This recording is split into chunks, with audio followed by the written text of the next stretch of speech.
রংপুর আঙ্গারজুড়ের বিকল switch gate মেরামত না করার মাসুল দিতে হচ্ছে জনগণকে। বারবার এই বিকল সুইচ গেট মেরামত করার দাবি জানানোর পরও গুরুত্ব দেয়নি সরকার এবং বন্যা নিয়ন্ত্রণ বিভাগ, যার ফলে গোটা এলাকা আজ জলবন্দী। চরম দুর্ভোগে পড়তে হয়েছে জনগণকে।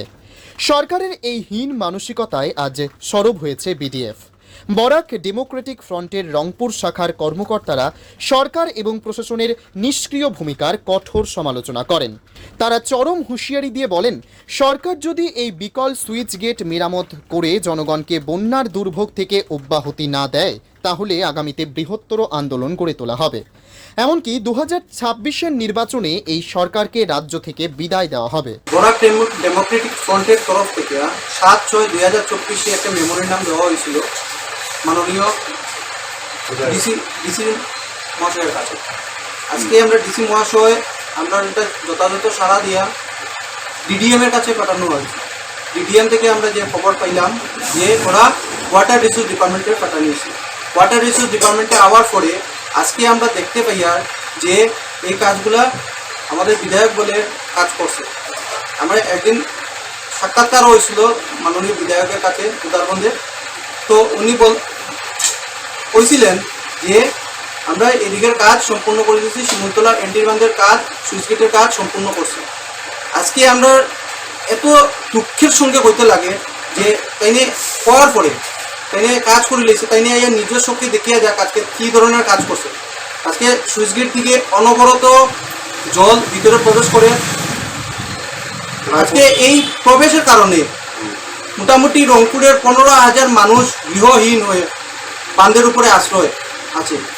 আজকে তাইনে ক্ষমা চাইতে লাগবো। বরাক ডেমোক্রেটিক ফ্রন্ট থেকে তাইনের কাছে দাবি জানাই আর জেনে তাইনে ক্ষমা চাইতো রংপুরবাসীর কাছে।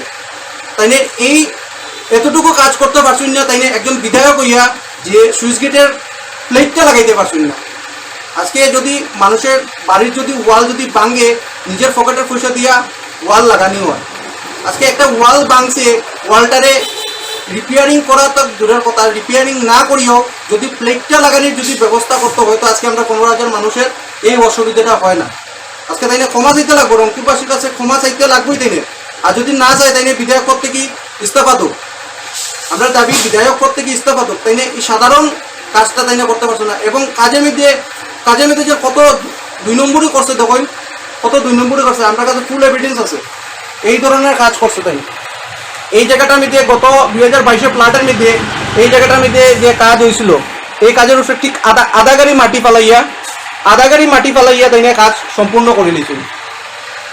এই ধরনের মানসিকতা, এই ধরনের যেন বিধায়কের একটা মানসিকতা, তার জন্য আমরা অত্যন্ত দুঃখের সঙ্গে কইতে লাগে যে তাইনে বিধায়ক পদ থেকে তাইনে ইস্তফা দেয়।